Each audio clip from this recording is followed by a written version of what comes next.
આકાશવાણી અમદાવાદ વડોદરા. હવે આપ પંચમહાલ જિલ્લાનું સમાચાર પત્ર સાંભળશો, જેના લેખક છે વિપુલ પુરોહિત. પંચમહાલ જિલ્લાના જાન્યુઆરી 2026ના પ્રથમ મહિનામાં કૃષિ, શિક્ષણ, મહિલા કલ્યાણ, રોજગારથી લઈને આરોગ્ય સુધી જિલ્લામાં વિકાસના ચક્રો ગતિમાન થયા છે, જેમાં કૃષિ અને પ્રાકૃતિક ખેતી ક્ષેત્રે સૌથી વધુ પ્રગતિ નોંધાઈ છે. પંચમહાલમાં કૃષિ વિભાગની પ્રવૃત્તિઓએ ખેડૂતોને નવી દિશા આપી છે. હાલોલની ગુજરાત પ્રાકૃતિક કૃષિ સાયન્સ યુનિવર્સિટીમાં મધ્ય ગુજરાતના 5 જિલ્લા પંચમહાલ, મહીસાગર, દાહોદ, છોટાઉદેપુર અને વડોદરાના આત્મા પ્રોજેક્ટ અને પ્રાકૃતિક કૃષિ વિકાસ બોર્ડના અધિકારીઓ માટે એક દિવસીય તાલીમ યોજાઈ. અહીં પ્રાકૃતિક ખેતીના 5 આયામો, પંચસ્તરીય મોડેલ ફાર્મ, જીવામૃત, બીજામૃતના જીવંત નિદર્શન સાથે જમીનનું સ્વાસ્થ્ય અને પાક સંરક્ષણ પર વૈજ્ઞાનિક માર્ગદર્શન અપાયું. બીજી તરફ ઘોગંબા તાલુકાના પરોલી ક્લસ્ટરમાં રવિ કેમ્પેન હેઠળ ખેડૂતોને તાલીમ આપવામાં આવી હતી. જીવામૃત, નિમાસ્ત્ર, બ્રહ્માસ્ત્ર અને 10 પરણી અર્કથી રોગ જીવાત નિયંત્રણની પદ્ધતિઓ શીખવવામાં આવી હતી. કાર્યક્રમના અંતે ખેડૂતોએ રાસાયણિક મુક્ત ખેતીનો સંકલ્પ લીધો હતો.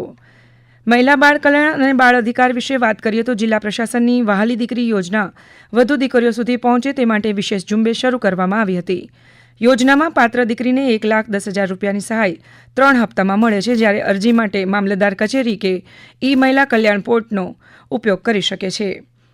ગુજરાત રાજ્ય બાળ અધિકાર સંરક્ષણ આયોગના બાળ વિવાહ મુક્ત ભારત અભિયાન હેઠળ ગોધરામાં પંચમહાલ, દાહોદ અને મહીસાગર જિલ્લાઓનો ઝોનલ વર્કશોપ યોજાયો હતો, જેમાં બાળ વિવાહ અટકાવવામાં સમાજ, માતા પિતા અને તંત્રની ભૂમિકા પર ઊંડી ચર્ચા કરવામાં આવી હતી. વિંઝોલની શ્રી ગુરુ ગોવિંદ યુનિવર્સિટીમાં safe, healthy and inclusive spaces પર પરિસંવાદ અને વર્કશોપમાં 200 કર્મચારીઓએ ભાગ લીધો હતો. યોગ, આરોગ્ય ચેકઅપ, પૌષ્ટિક આહાર, વર્ક લાઇફ બેલેન્સ અને પોષ એક્ટ પર માર્ગદર્શન આપવામાં આવ્યું હતું. સ્વામી વિવેકાનંદની 164મી જન્મજયંતિ પર યુવા દિવસની ઉજવણી અંતર્ગત જિલ્લાના યુવાનોને તેમના વિચારો જીવનમાં અપનાવવા આહવાન કરતા અનેક કાર્યક્રમો યોજાયા. પંચમહાલ જિલ્લામાં રોજગાર, કુશળતા અને આરોગ્ય સંદર્ભે પણ આ માસમાં સુંદર કામગીરી હાથ ધરવામાં આવી. ક્લસ્ટર કક્ષાના ઔદ્યોગિક રોજગાર મેળામાં 39 નોકરીદાતાઓ દ્વારા 2,588 જગ્યાઓ માટે ભરતી કરવામાં આવી. દરમિયાન યુવાનોને આત્મનિર્ભર બનાવવાની સરકારી યોજનાઓની માહિતી પણ પૂરી પાડવામાં આવી.